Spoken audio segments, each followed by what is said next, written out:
Projet Mégaphone vous présente sa 12e balado-diffusion intitulée « À la découverte de l'agroécologie, saison La sphère de l'emploi ». Cette série est issue des ateliers avec les jeunes de la sphère de l'emploi de Rimouski et M. Louis Drainville, agronome et biologiste. Son entreprise s'intéresse à la recherche en agroécologie. La sphère a pour mission d'offrir un service d'accompagnement complet et centré sur l'individu aux personnes des MRC de Rimouski-Neigette et de la Métis afin de les aider à se développer sur les plans tant professionnels et scolaires que personnels. C'est toute une équipe qui les soutient afin qu'elles atteignent leur plein potentiel et trouvent un réel sens à leur vie. Ensemble, nous explorons la question de l'agriculture écologique entre savoir scientifique et savoir expérientiel. Yay! Aussi, tu as fait dire expérimental. Moi, c'est Roger. Bonjour, moi c'est Anne-Marie. Bonjour, moi c'est Sophie. Salut, moi, c'est Maxime. Salut, moi c'est Alexandre. Salut, moi c'est Chloé. Salut, moi c'est Claude. Bonjour, moi c'est Louis. Bonjour, ici Sophie. Et Anne-Marie. Vous écoutez l'épisode « Entrevue avec Louis, agronome et biologiste ». Épisode 4. Pour rappel, Louis est agronome et biologiste. Il dirige la ferme expérimentale Terre-Eau, qu'on appelle aussi FET. Il collabore avec des chercheurs et chercheuses pour améliorer les pratiques agricoles qui respectent l'environnement. C'est Terry qui débute l'entrevue. Bonjour Thierry. J'ai écrit Bonjour, oui, ça va bien? Oui, je vais bien, merci. Et toi? Oui, ça va très bien. Je voulais vous remercier une autre fois pour la visite de l'autre fois. C'était très plaisant, puis on a appris beaucoup de choses. OK. J'aurais une question pour vous aujourd'hui.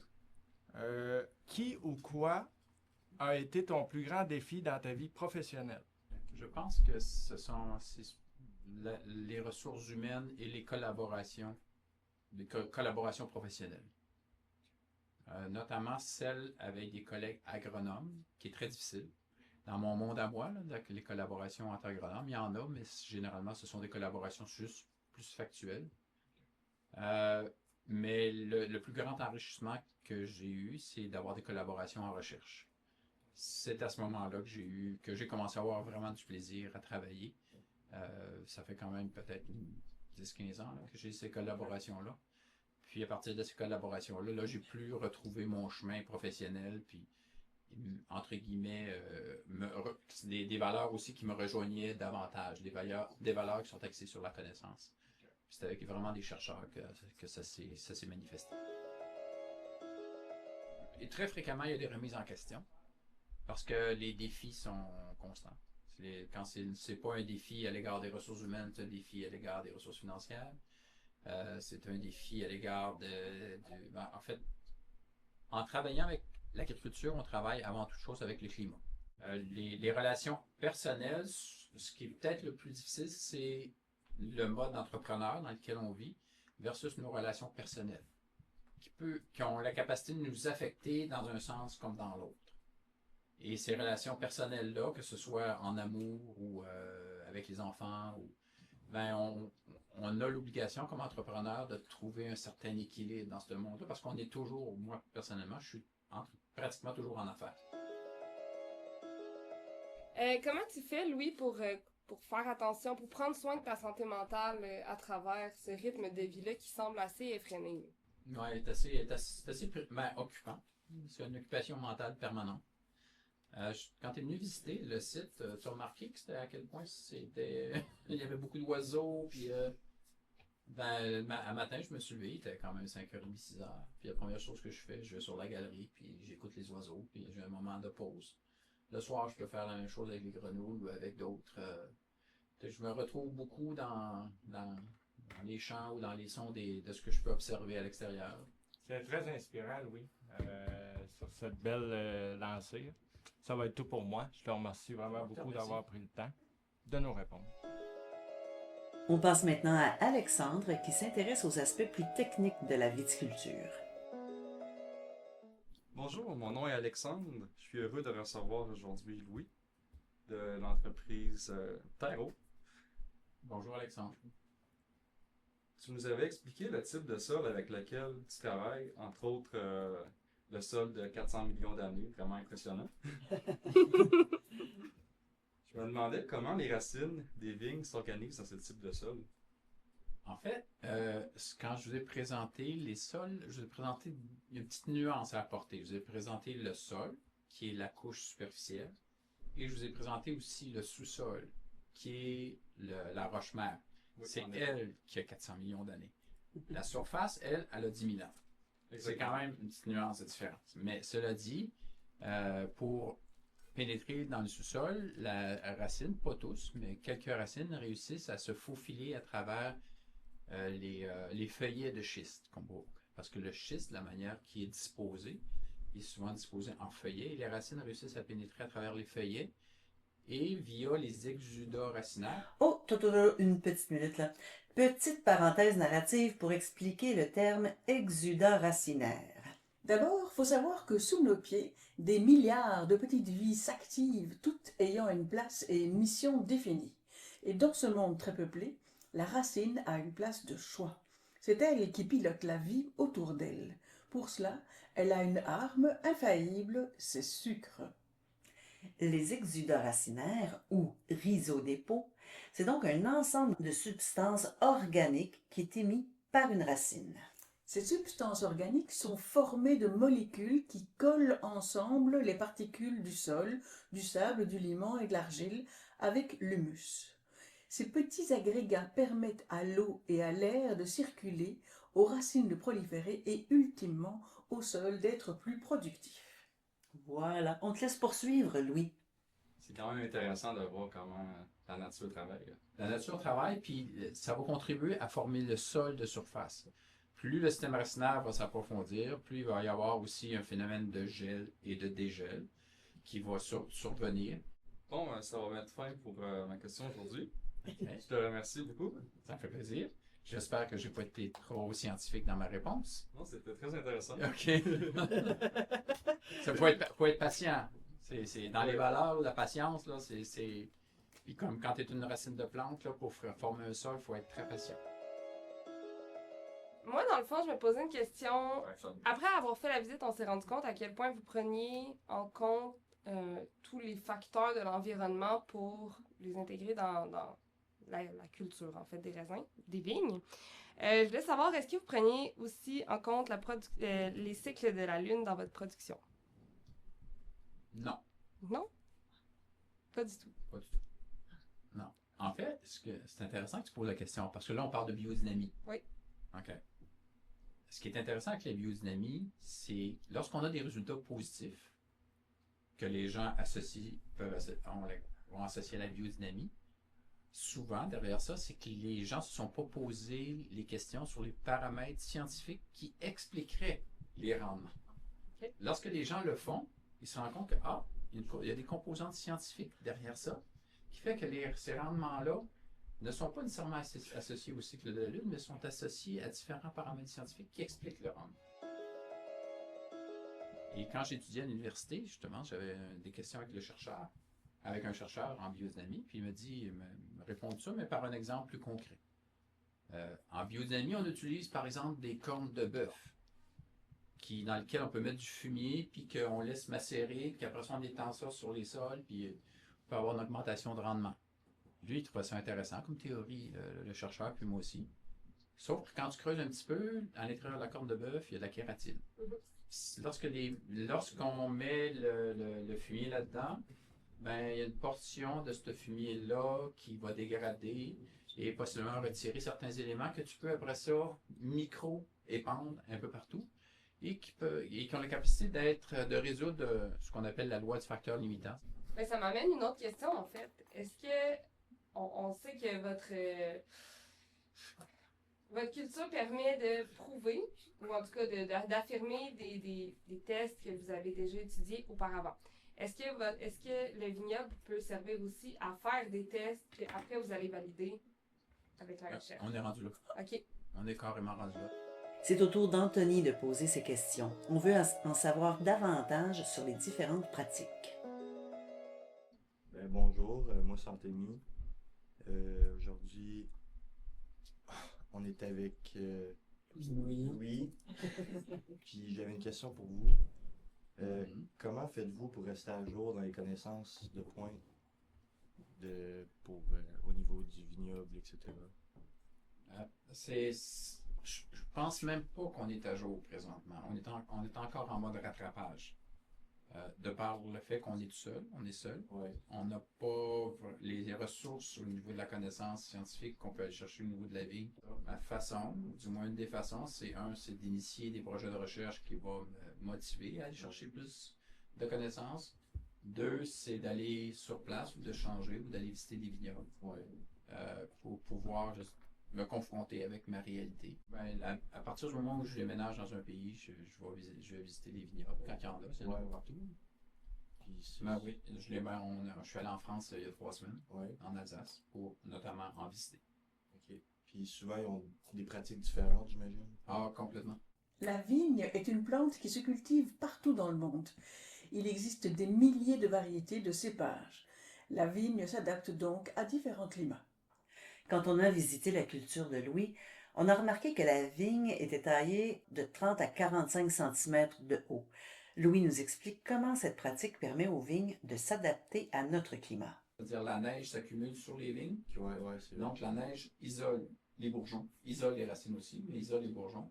Donc ça limite le risque de gel des bourgeons pour nous permettre d'avoir des bourgeons qui vont éventuellement fleurir, avoir de floraison et donner des fruits la saison qui débute. Merci. Oui, merci. Zoé revient à la charge avec des questions par rapport à l'application concrète des résultats de recherche dans le travail de Louis. Alors, la production de connaissances, Résultats de recherche, te sert à toi à quel niveau et plus largement pour les déploiements de l'agroécologie? Lorsque je travaille avec les chercheurs, généralement, dans une équipe de recherche, là, à l'intérieur duquel l'entreprise va faire partie, puis moi-même, moi, je vais avoir le côté plus appliqué de la connaissance. Le chercheur va avoir des questions peut-être d'ordre fondamental, mais le résultat, lui, va vouloir initier potentiellement d'autres projets de recherche. Parce que la réponse va souvent susciter des questions qui sont ailleurs que le chemin qui était initialement prévu. Puis moi, le résultat, je vais le prendre, mais je vais essayer d'initier des mouvements, des actions sur le terrain pour être cohérent avec les résultats de recherche. Si nos résultats démontrent qu'il y a un succès supérieur lorsqu'on est dans un concept de changement climatique, on est dans un modèle de changement climatique au niveau de la recherche, si les nichoirs les résultats nous montrent que les nichoirs qui sont localisés plus à l'ombre ont plus de succès, comparativement à ceux qui sont plus au soleil, peut-être qu'à ce moment-là, moi, je vais distribuer mes nichoirs plus près. En même temps que j'aime aussi susciter des questions plus fondamentales qui vont permettre justement d'améliorer la connaissance, mais au sens général. C'était une très belle réponse. Merci à toi. Merci. On passe maintenant à des questions sur l'entrepreneuriat. Si tu avais 3 encouragements à donner à des jeunes qui souhaitent se lancer en affaires, quels seraient-ils? 3 encouragements ou des mots d'encouragement? 3 encouragements, ouais. Une bonne idée. Une bonne idée beaucoup de patience. OK. Puis bien trouver ses collaborateurs ou collaboratrices pour l'appuyer. Mais l'argent, ça en fait partie anyway, là. Ouais, mais j'essaie de me rappeler ce que j'ai il y a 33 ans. Oui, mais 33. Quand j'ai commencé. OK, ouais. En fait, ce qui me motivait, c'était la quête, mais peut-être beaucoup la quête de la connaissance. Vivre une expérience nouvelle, ne pas se faire dicter une expérience par les autres, la vivre par soi-même. En gros, tu voulais vivre tes affaires par toi-même puis savoir qu'est-ce que ça ferait, essayer de vivre ça. Ben, tu apprends beaucoup, hein. Ouais. Tu vas chercher de la connaissance dans l'action. À ce moment-là, quand tu es entrepreneur, quand tu te lances, il y a la connaissance que tu peux lire, mais la connaissance par l'action est aussi importante. À mon sens, à moi, c'est au moins 50%. Je me demandais, la recherche académique t'aide à mettre de nouvelles pratiques en place. Comment ça se passe au juste? Effectivement, c'est généralement de très longue haleine. Réussir à, mettre en place le projet, 2, mettre en place juste au niveau des idées puis du concept, la rédaction. Après ça, il y a une deuxième étape, c'est mettre en place du financement. Puis la troisième étape, c'est de réaliser, là, je le diviserai. Déjà, juste de structurer le projet, trouver des partenaires scientifiques qui sont intéressés à réaliser le projet. Ça peut être d'un chantier souvent de 3, 4, 5 ans. J'ai une question. On a une question? C'est quoi la dernière découverte que vous avez faite qui vous a vraiment enthousiasmé? En fait, ce n'est pas moi qui l'ai fait. C'est, je pense, celle qui m'a... C'est une chercheure, c'est un postdoc, qui est avec le docteur Emily Cornelius Roche, qui est une Américaine, qui est en collaboration aussi avec le docteur François Vizina. Puis l'étude qu'on faisait, c'était de vérifier si on retraçait des pesticides ou des produits de dégradation de certains pesticides dans les organes d'une espèce d'oiseau qui s'appelle le plectrophane des neiges. Le plectrophane des neiges, les gens l'appellent le bruant des neiges, l'oiseau blanc qu'on voit l'hiver. Tu sais, en fait, quand tu travailles sur certains sujets, tu prends conscience aussi de l'importance de ce sujet-là, notamment l'oiseau en tant que tel. C'est un oiseau qui occupe le territoire agricole pendant de octobre jusqu'à avril à peu près. Donc, c'est possiblement l'oiseau le plus représentatif du monde agricole au Québec. Louis explique que leur recherche a montré que cet oiseau, contrairement à leurs hypothèses, ne semblait pas accumuler de résidus et de pesticides dans son organisme. Un résultat zéro qui est très positif pour l'espèce. Moi, je voudrais savoir, tu sais, parfois on parle du chemin de vie d'un projet, tu sais, on a une idée, il y a une étape après l'autre, et donc la recherche, j'imagine que pour toi c'est comme une étape dans, j'ai une idée, puis je vais arriver à une bouteille de vin. C'est quoi les différentes étapes et quelle est la place? Et puis ça c'est ma question, et puis ma deuxième question sous-jacente, c'est est-ce que c'est toi qui initie les sujets auprès des scientifiques, ou est-ce que c'est eux qui viennent... Ben, la première étape, c'est souvent, dans mon cas, c'est une observation que je peux faire, qui va être, par exemple, liée à ce que je vois sur le terrain. Puis, ces observations-là, je vais vous donner un exemple assez simple. Le bruit des grenouilles, le chant des grenouilles.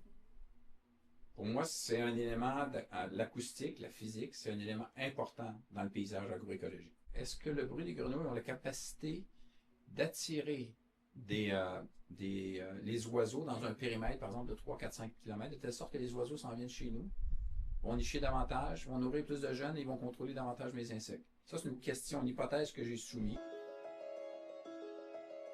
Ça m'amène à une question quand même, toutes ces discussions-là. Est-ce que c'est envisageable pour des personnes qui n'ont jamais fait de recherche de ce type-là ou qui ne viennent pas de ce milieu-là de recherche, de se lancer dans des recherches scientifiques quand même? Est-ce qu'il y a un moyen d'avoir accès? Le plus gros défi que j'ai eu à relever, je pense, là, c'était qu'on me reconnaisse comme étant une personne qui est capable de poser des questions qui ont un sens au niveau de la recherche. Ça a été possiblement le défi, parce que j'ai cogné à des portes fréquemment de personnes ou de chercheurs. Puis généralement, ouais, c'est beau, parce que comme tout le monde, tu peux observer des choses, mais j'avais pas la crédibilité. Mais généralement, du fait que je n'ai pas de maîtrise, je peux être mis de côté un peu. Mais à force de persévérance, et il y a quelques chercheurs qui ont levé la main, puis dont Gonel Chailloux, qui a montré de l'intérêt sur un sujet. C'est donc avec beaucoup de persévérance que Louis est maintenant reconnu dans le milieu scientifique. Il faut dire qu'en plus d'apporter des idées, il finance parfois lui-même les études, ce qui aide à convaincre les chercheurs. Terry pose alors une question sur le financement. Je me demandais justement, là, comme mettons, vu que tu finances, exemple, l'étude que vous êtes en train de faire, mettons, faut que tu finances au début, mais après ça, le restant de, tu sais, mettons que ça se peut que ça te rapporte pas rien à toi financièrement, et si, mettons, ça t'a coûté 100 000 partir l'étude, qu'est-ce qui, je sais pas comment dire ça, lieu que les fonds viennent, les financements, c'est tout le temps des subventions, c'est... J'avais pas clair. Ouais, c'est ça, effectivement. Au départ, il y avait des programmes d'aide sur lesquels j'écrivais pour recevoir la plupart du temps un résultat négatif. Là. Okay. Puis de fil en aiguille, en persévérant, il y a un programme c'est le crédit d'impôt en investissement pour de la recherche, qui est fédéral et provincial, qui m'aide à, entre guillemets, pour à peu près chaque dollar investi, je vais chercher un 50 cents. qui m'aident à réaliser mes ambitions, ou du moins les ambitions, à répondre à des questions que je peux observer sur le terrain. Le restant, c'est une entreprise de services conseil. Avec les services conseils, je fais des bénéfices, je le réinvestis en recherche. Le vin que vous avez acheté, l'ensemble des revenus vont passer en recherche. Fait que, c'est comme une boucle une boucle sans fin. Mais avec un modèle d'affaires spécifique, service conseil, recherche. Puis là, je vends du vin. Mais le vin aussi, il est rentré aussi dans le processus. Après avoir parlé de son parcours personnel, Louis a questionné sur la contribution de l'agroécologie à l'autonomie alimentaire. Il explique l'importance de la microclimatologie et du savoir paysan. En fait, il ne faut pas sous-estimer la connaissance qu'ont les paysans. Jamais. Ils en connaissent des choses. Ils sont les meilleurs physiciens que moi j'ai rencontrés à l'échelle de mon parcours. La physique mécanique, l'outillage, le travail du sol, la connaissance de leur sol, toutes qui ont la capacité de nous dire parce qu'ils l'ont observé, c'est ça que l'agroécologie vient amener à la science actuelle, la science plus académique. C'est toute cette connaissance-là fine du territoire, une connaissance de l'intérieur, que ces personnes-là, qui sont les paysans, les cultivateurs, les entrepreneurs, ont la capacité de dire « Oups, toi, avec ton protocole de recherche académique, viens pas le faire dans cette parcelle-là, parce qu'au niveau de la physique des sols, ça passera pas. Ça marche pas. » Là, ils vont nous orienter, ils vont être capables de nous définir, ils ont cette connaissance-là.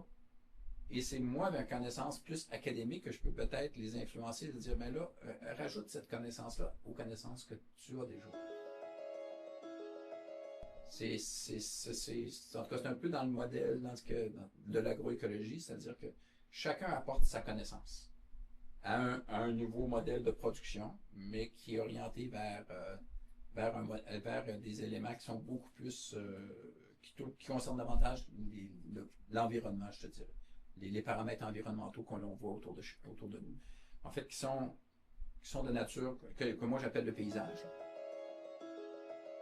Pour clore ces entrevues, on invite le groupe à partager ses impressions de cette rencontre à travers un exercice de photolangage.